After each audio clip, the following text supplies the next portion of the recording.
भगवान महावीर की वाणी में कहा गया, चित्त समायो हविज्जा, कि मैं चित्त समाधि की साधना करना चाहता हूं। बंधुओं, अगर आगम साहित्य का सबसे महत्वपूर्ण कोई शब्द है तो वह शब्द है चित्त समाधि। यानी बनते मैं आत्मस्थ बनूं, मैं अपने चित्त में रमण करूं। आखिरकार मन में ये विचार आना चाहिए कि चित्त समाधि किसे कहते हैं। मेरे विचार में आत्मा और परमात्मा के बीच में जितने भी अवरोध है, आत्मा और परमात्मा के बीच में जितने भी अवरोध है, उन अवरोधों को समाप्त कर देना ही चित्त समाधि है। और बंधुओं, जहां चित्त में आनंद है वहीं पर धर्म का वास है, वहीं पर धर्म का निवास है। हमारा एक आगम है और आगम का नाम है दशांग सूत्र स्कंद। दशा सूत्र स्कंद में ऐश समाधि के 20 कारण बताए, और अगर उन 20 कारणों को केवल 2 कारणों में समेटना हो तो वे 2 कारण होंगे। पहला कारण असंयम और दूसरा कारण परिग्रह। हमारे चित्त में जितनी भी विक्षिप्तता आती है, अशांति आती है, तनाव आता है, निराशा आती है, हताशा आती है, इसके मुख्य 2 कारण असंयम और परिग्रह। जो व्यक्ति चित्त समाधि की साधना करना चाहता है वह सबसे पहले एक विचार करे कि मैं अपने जीवन को, अपनी जीवन शैली को संयम प्रदान बनाऊंगा। मेरी जीवन शैली में जब संयम का समावेश होगा, मेरी चर्या में जब संयम झलकेगा, चाहे वो खाने का संयम हो, चाहे बोलने का संयम हो, चाहे पहनने का संयम हो, चाहे निद्रा का संयम हो, चाहे आवेग और आवेश का संयम हो, पहला संकल्प ये करना है कि मैं इन पर विजय प्राप्त करूंगा। मेरे खाद्य पदार्थों की सीमा रहेगी, मेरे उपकरणों की सीमा रहेगी, मेरे आवेश और आवेग को मैं शांत करने की साधना करूंगा। बंधुओं, अभी मैंने कहा कि आत्मा और परमात्मा के बीच में जितने भी अवरोध है, उन अवरोधों को समाप्त कर देना ही चित्त समाधि है। और मेरी नजर में चित्त समाधि में अगर पहला कोई बाधक तत्व है तो वह है प्रतिक्रिया मुक्त जीवन। जब जब हम प्रतिक्रिया करते हैं तब तब हमारा मन अशांत बनता है। प्रेक्षा ध्यान की साधना में ये सिखाया जाता है कि भाव क्रिया का अभ्यास करो, ज्ञाता दृष्टा भाव का अनुसरण करो, तुम प्रतिक्रिया से मुक्त रहो। और आज सबसे बड़ी समस्या एक ही है कि व्यक्ति बहुत जल्दी क्रिया की प्रतिक्रिया में उलझ जाता है। मैंने अनुभव किया है कि कुछ लोग ऐसे होते हैं, अगर उन्हें एक छोटी सी बात भी कह दी जाए तो वह छोटी सी बात भी अपने दिल में बिठाकर बड़े से बड़े रिश्ते को खत्म करने के लिए तैयार हो जाती है। ये जो क्रिया की प्रतिक्रिया है कि किसी ने मुझे ईंट का मारा है, मैं पत्थर से जवाब दूंगा। बंधुओं, ये असमाधि का सबसे बड़ा कारण ये करना है कि प्रतिक्रिया से मुक्त मैं तभी रह पाऊंगा जब मैं राग और द्वेष से मुक्त रहूंगा। अनुभव ये कहता है कि प्रतिक्रिया दर्द देती है, प्रतिक्रिया वेदना देती है, प्रतिक्रिया संबंधों में घुटन देती है और प्रतिक्रिया जीवन जैसे एक वरदान को भी जीवन रूपी अभिशाप में बदल देती है। बंधु, एक बहुत सुंदर कहानी आई। एक सेठ था, उस सेठ के 2 बहुएं थी, मगर दोनों बहुओं की उम्र में रात और दिन का अंतर था। बड़े लड़के की शादी हुई, लगभग 15 साल हो चुके थे। छोटे लड़के की शादी नई नई हुई। अब सेठ के मन में ये विचार था कि मेरे घर पर कोई भी बहू आए उसे प्रशिक्षण देना जरूरी। सेठ का विचार बिल्कुल शुद्ध था, मगर मुझे याद है कि श्रद्धेय मुनिश्री कई बार फरमाते थे कि शुद्ध विचार के साथ में, बहुत ध्यान से सुनना, शुद्ध विचार के साथ में शुद्ध व्यवहार का रहना भी अपेक्षित है। शुद्ध भावना से अगर अशुद्ध व्यवहार किया जाता है तो वह शुद्ध विचार भी कई बार जीवन की हानि कर देता है। अब सेठ का विचार यही था कि हर बहू को एक सुंदर और सक्रिय प्रशिक्षण मिलना चाहिए। और छोटी बहू भी बड़ी सावधान थी, वो सेठ के स्वभाव को जानती थी। और एक दिन वो पानी का एक गिलास लेकर जा रही थी, अचानक ठोकर लगी और वह पानी का गिलास नीचे।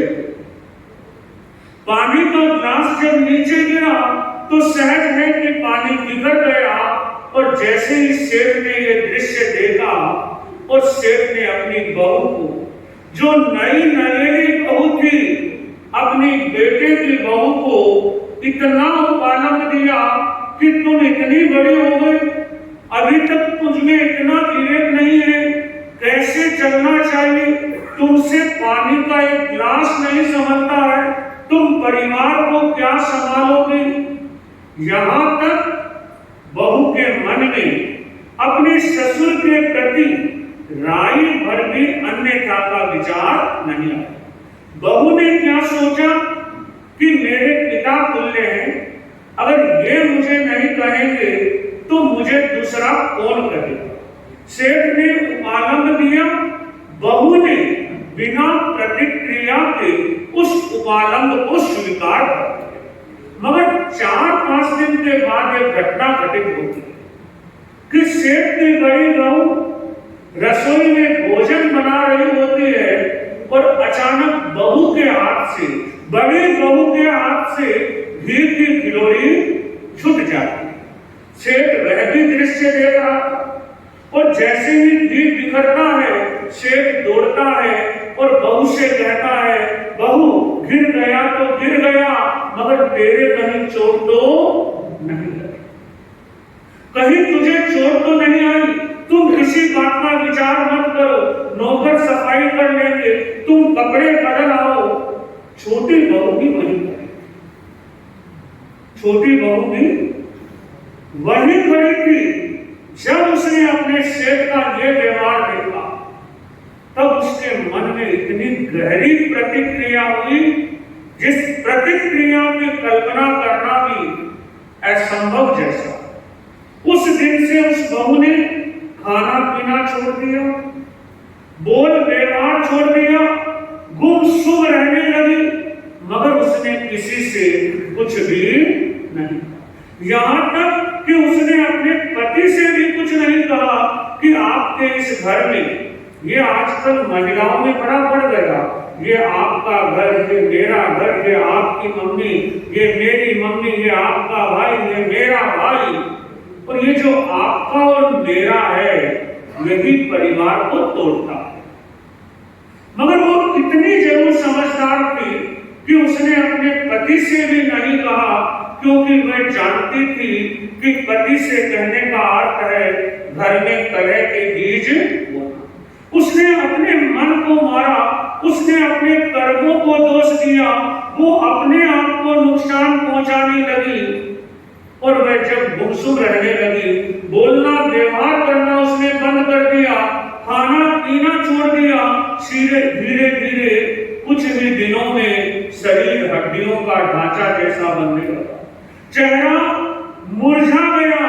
याद रहना, चेहरे पर रौनक किसी क्रीम से नहीं आती है, चेहरे पर सच्ची रौनक तो व्यक्ति के भावों से आती है। अब सेठ ने बहू से पूछा कि बहू क्या हुआ, तुम गुमसुम क्यों रहती हो, तुम उदास क्यों रहती हो, तुम बोलती क्यों नहीं हो, तुम डॉक्टर को क्यों नहीं दिखाती। और सेठ ने घर वालों को आदेश दिया कि बहू को डॉक्टर को दिखाओ, मगर डॉक्टर को तो तब दिखाया जाए, तब डॉक्टर का इलाज लगे जब तन की बीमारी हो। वह तन की बीमारी नहीं थी, वह किसकी बीमारी थी। अब आखिरकार सेठ ने नाना प्रकार के उपचार किए, मगर बहू के स्वास्थ्य में बिल्कुल भी अंतर नहीं आया। और एक दिन सेठ ने अपने पुराने दोस्त से कहा, जो आयुर्वेद का ज्ञाता था और जो नाड़ी देखकर समझ लेता था कि समस्या क्या है। सेठ ने रोते हुए अपने दोस्त से कहा कि न जाने मेरी बहू को क्या हुआ, मैंने इतने इलाज करवा लिए मगर मेरी बहू के स्वास्थ्य में सुधार नहीं आ रहा है, एक बार तुम देख। वह घर पर आया, बहू को देखने लगा। सेठ पास में खड़ा था और आयुर्वेदाचार्य ने कहा कि तुम बाहर जाओ, मैं बहू से अकेले में बात करूं। सेठ को पूर्ण विश्वास था, वो तो उसके लिए पिता तुल्य था। और वह आयुर्वेदाचार्य उस बहू के पास में बैठा, नाड़ी हाथ में ली, सिर पर हाथ लगाया और नाड़ी देखते हुए कहा कि बेटी, तू मुझे अपने पिता तुल्य मानकर बता, क्योंकि नाड़ी ये कह रही है शरीर में वेदना नहीं है, दर्द और वेदना तो तुम्हारे मन में। और ये सुनते ही उस लड़की की आंखों से आंसू झरने लगे और उसने कहा, वैद्य राजा, जीने में अब नहीं है सार, मरना ही है भला।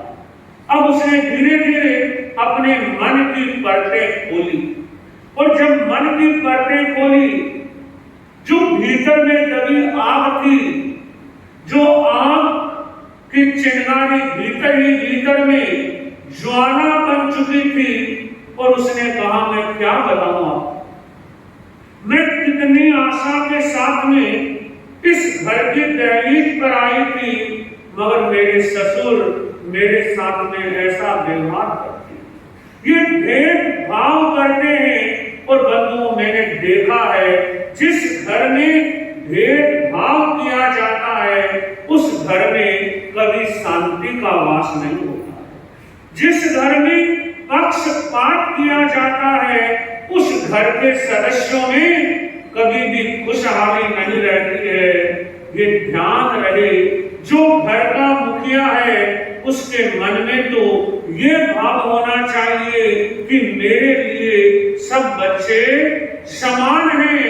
और जब बड़े यानी जब माता पिता ही अपने पुत्रों में भेदभाव पक्षपात करने लगते हैं, तब मानकर चलना उस आंगन में दीवार खड़ी होने से तो भगवान भी नहीं रोक सकता। अब बहू ने जब वो घटना सुनाई कि पानी के लिए ऐसा व्यवहार, घी के लिए ऐसा व्यवहार, मगर उस व्यक्ति को विश्वास था कि मेरा मित्र कुछ भी करेगा तो उसके पीछे कोई न कोई कारण अवश्य होगा। अगर उसने पानी के लिए ऐसा व्यवहार किया, घी के लिए ऐसा व्यवहार किया, हो सकता है उसके पीछे मेरे मित्र की कोई गहरी दृष्टि। उसे विश्वास दिलाया कि तेरे ससुर को मैं जानता हूं, तेरा ससुर भूल से भी ऐसा व्यवहार नहीं कर सकता, फिर भी मैं तुझे विश्वास दिलाता हूं, तुम देखो कि कैसे बदलाव। अब उस वैद्य राजा ने सेठ को बुलाया और कहा कि भाई, तुम्हारी बहू के तो बड़ी खतरनाक बीमारी, ऐसी बीमारी है कि रोज के 1 लाख रुपए के मोती लगेंगे, रोज के 1,00,000 रुपए के मोती लगेंगे, 15 दिन तुम्हें लगातार दवाई देनी होगी और वह दवाई स्वयं तुम्हें अपने हाथ से पीसनी हो।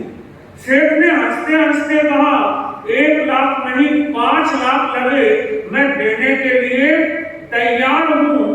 और उस आयुर्वेदाचार्य ने सेठ से मोती मंगाए। रोज सेठ स्वयं मोती पिष्टी बनाता, बहू को अपने हाथ से देता और बहू सोचती, अरे जिसने मुझे 1 गिलास पानी के लिए डांट दिया था, इतना उपालंब दिया था और मेरी जेठानी को एक शब्द नहीं बोला था, मगर वही सेठ जी आज मेरे लिए स्वयं अपने हाथों से इतने वर्षों से संजोए हुए मोती स्वयं पीस रहे हैं। कहीं न कहीं जो मुझे वैद्य राजा ने कहा था कि सेठ की बहुत गहरी दृष्टि है, जब 2-4 दिन बीते और बहू का चेहरा धीरे धीरे खिलने लगा। और याद रखना, जब तक भीतर में गांठ लगी है चेहरा मुरझाया है, जब तक भीतर में गांठ लगी है चेहरा मुरझाया है। जिस दिन भीतर की गांठ खुलेगी रिश्ते खिल जाएंगे, और जब रिश्ते खिलेंगे तो चेहरे तो अपने आप। और वैद्य राजा वापस आए और वैद्य राजा से बहू ने पूछा, बहू ने कहा कि अब मैं बड़े आनंद में हूं।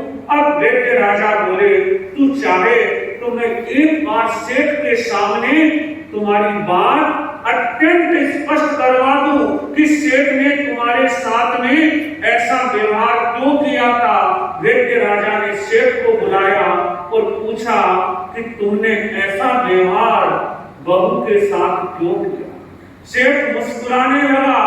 सेठ ने सर पकड़ते हुए कहा, अरे भाई मुझे तो याद भी नहीं है कि मैंने ऐसा व्यवहार किया था। अगर तुम याद दिला रहे हो तो याद आ रहा है कि मैंने इसे क्यों उपालंब दिया, बड़ी बहू को उपालंब क्यों नहीं दिया। पानी महत्वपूर्ण नहीं है, महत्वपूर्ण है प्रशिक्षण देना, क्योंकि जिसको सहने की आदत होगी, जिसको सहना आएगा उसी को रहना आएगा। जिसको सहना आएगा उसी को रहना आएगा।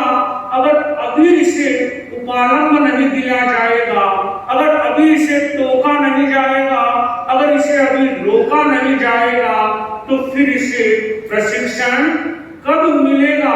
और जहां तक बड़ी बहू का सवाल है, उसे तो इस घर में आए 15 वर्ष हो चुके हैं, वो खुद इस घर की मालकिन बन चुकी है।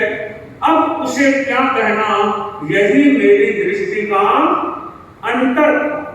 अब आप विचार कीजिए, एक पानी की गिलास की बात नहीं थी, बात यह थी गांठ लग जाना।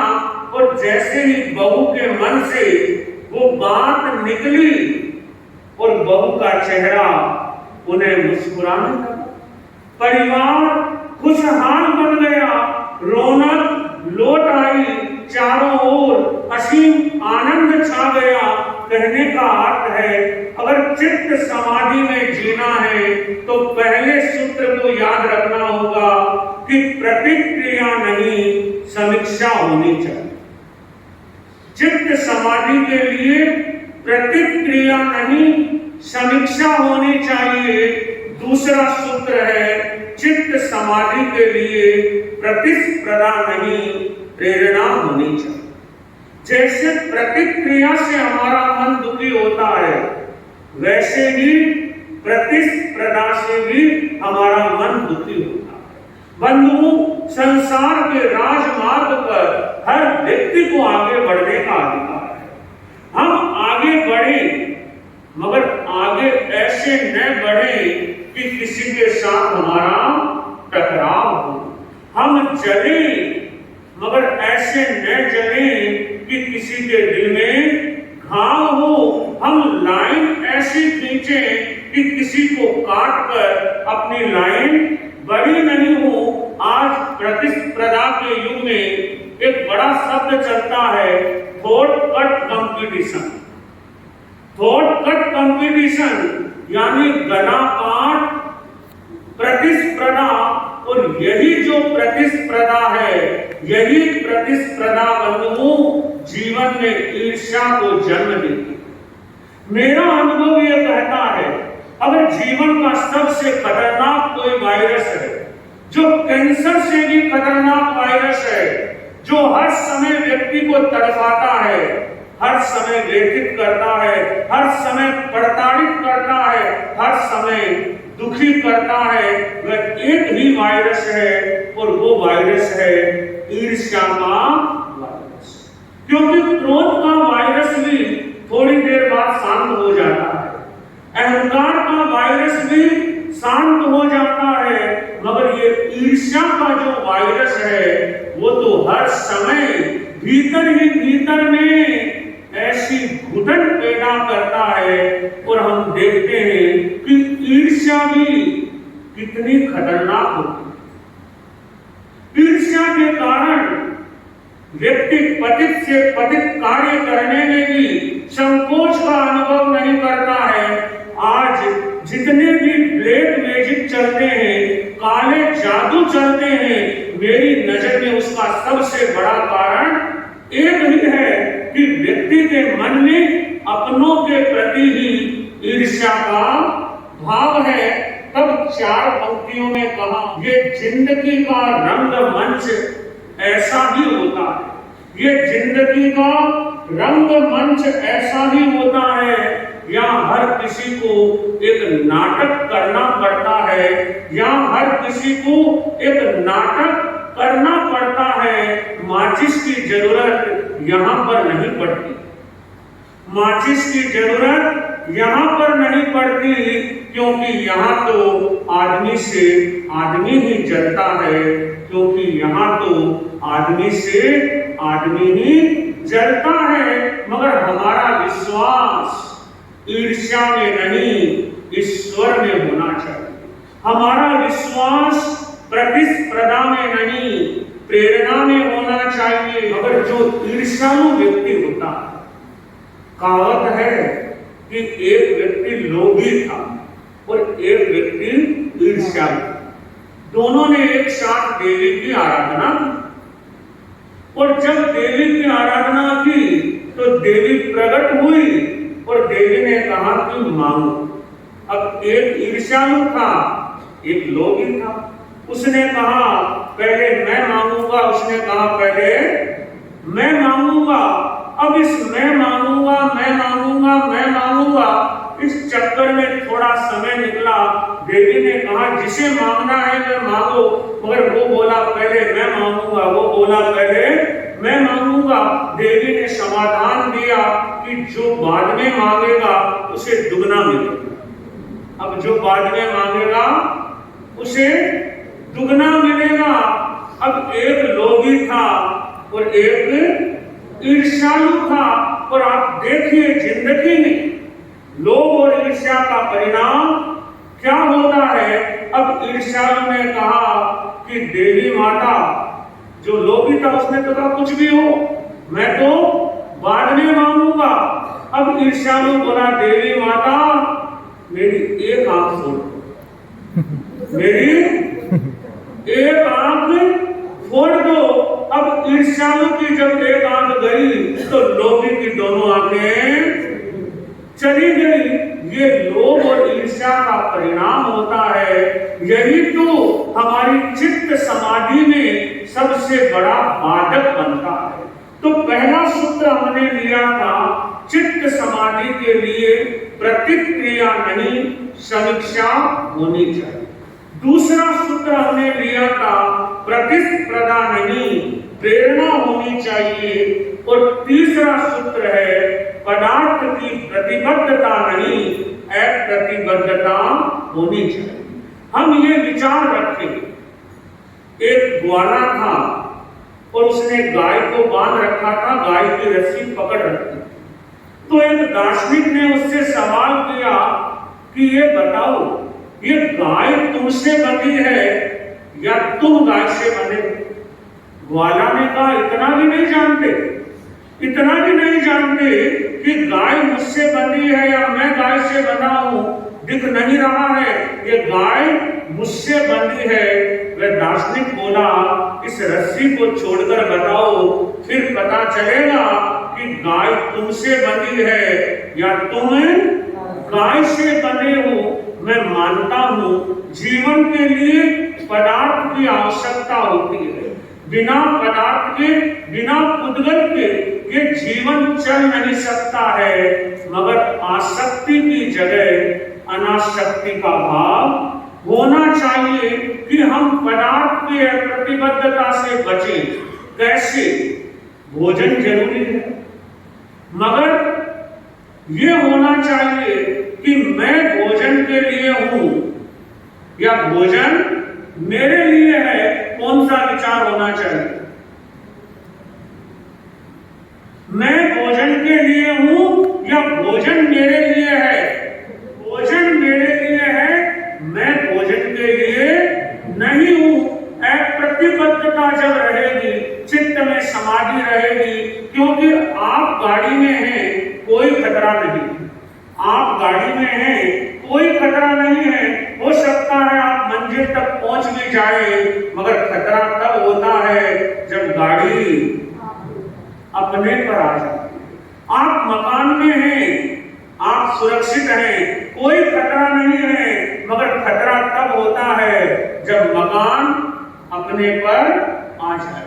पानी में नाव चलती है, पानी में नाव चलती है, कोई खतरा नहीं है, चलनी चाहिए, चल रही है, मगर खतरा तब है जब पानी नाव में आ जाए। उसी तरह से खतरा पदार्थ से नहीं है, खतरा है उस पदार्थ की आसक्ति से।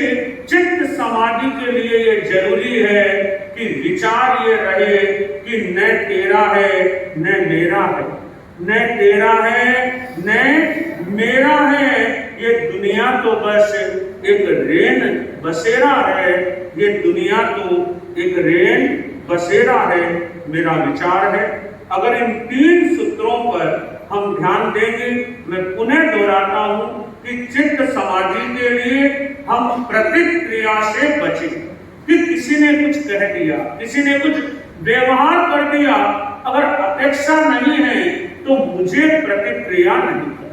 कोई कितना भी आगे बढ़े, उन्नति बढ़े, मुझे अपना विकास करना है, मुझे किसी से किसी भी प्रकार की प्रतिस्पर्धा नहीं करनी। और तीसरा है कि मैं पदार्थों को भोग रहा हूं, मगर मैं पदार्थों के प्रतिबद्ध नहीं बनूंगा। ये 3 सूत्र हमारे जीवन में चित्त समाधि को लेकर आएंगे।